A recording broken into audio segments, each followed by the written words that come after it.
Hello folks, Major Gosnell here, and today I'm going to be talking to you about the announcement from Daybreak Games regarding H1Z1 and the fact that the game is going to be split into two different games. One is going to be the survival game, the other one is going to be the Battle Royale game. Now, existing players will not be very surprised by this move. It's it's been sort of on the horizon for a little while now. The open world survival part of the game, a lot of people have abandoned because development on it has been ridiculously slow.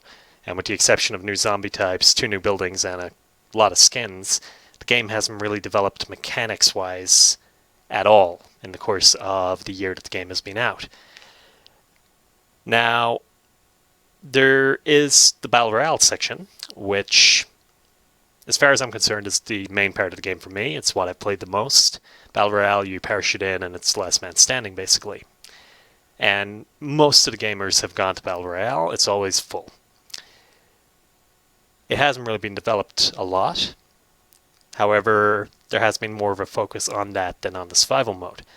Now, Daybreak wants to split the game into two separate components, so you'll have to pay $19.99 for the survival, which is called Just Survive, and then another $19.99 for King of the Hill, or King of the Kill, judging by the little development memo here. So, this can either be a very good thing or a very bad thing. From what I've seen, I'm a little wary.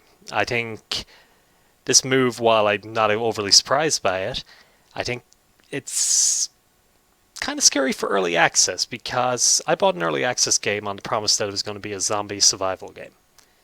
Now, I'm putting all my money on the fact that the survival mode, this H1Z1 Just Survive, isn't going to be developed very much. I think it's going to be one of those sort of forgotten about projects. I think when it was originally released, it was hot on the tails of DayZ. And I think people at Daybreak, or well, Sony Online Entertainment at the time, wanted to get a piece of the pie, and they said they were going to release this zombie survival game. Trouble is, and this is frequent with the survival game early access history, is people don't know where to bring the project after a while. They don't know what to do with the survival thing. They just have, oh, survive, and the development never really goes anywhere. You've seen it with Rust, DayZ, this now. I would say the War Z, but that was a crock of shit. But this is what I bought originally. This was my dream, a professional studio working on a zombie survival game. And this is what I was enthused about, why I got into the game. However, I realized after a while that survival mode wasn't that much fun. It would always end up with, let's go to the police station and kill people. And I think for most people that was the highlight of the game. So I went over to the Battle Royale, and I've had a lot of fun in Battle Royale. There is a very persistent hacker problem in Battle Royale. A lot of aim hackers there, amongst other things.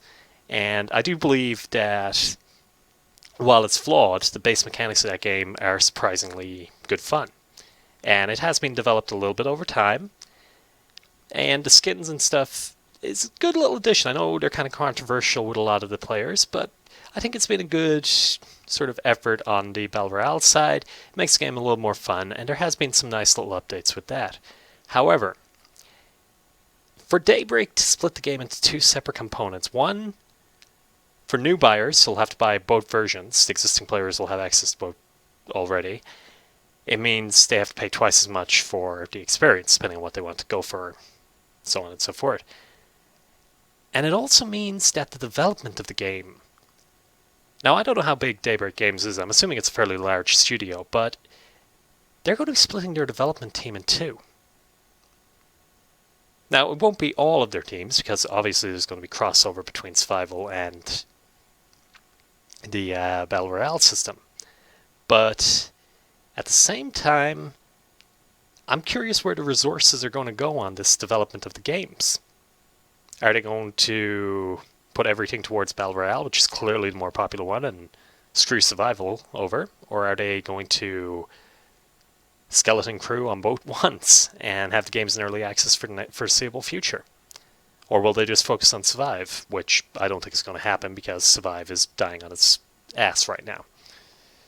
So I'm very curious what's going to happen in the next couple of months with this game, how the development process is going to go, and how everything is going to go long term as well for the release dates, the actual 1.0 releases of these games. So if anybody has any feedback, I'd like to hear some feedback on this, guys, because maybe it's just me, maybe I'm scaremongering or panicking, but I know what I bought originally, and I know that this is striking me as a little annoying. I'm not trying to drum up controversy. I hate controversy over game updates, and early access developers do have a right to do what they want to do, but splitting the game into two separate components is a move for early access that I have not seen before, and I'm very concerned about it. So let me know what you think, guys. Thanks for watching.